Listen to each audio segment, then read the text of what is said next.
நீங்க 2 மணி நேரம் நடத்துங்கள், அதையும் தார்பாய் போடாமல் கூட நடத்த வேண்டும் என்று, நின்று கொண்டே நடத்த வேண்டும் என்று பேசுவது வேதனையாகவும் வெட்கப்பட வேண்டிய சூழல்ல இந்த மாநிலத்துல நாம தமிழர்கள் தானா இல்ல அகதிகளா என்று கேள்விக்குறி உள்ளாகிறது.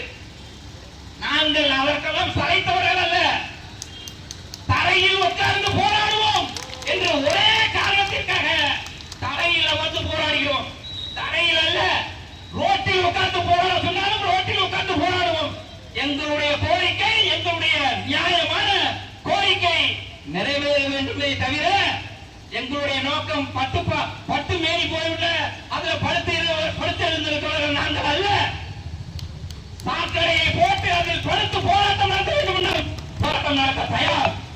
தமிழக காவல்துறைக்கு நீதிகளை தயவு செய்து இது தமிழக முதல்வர்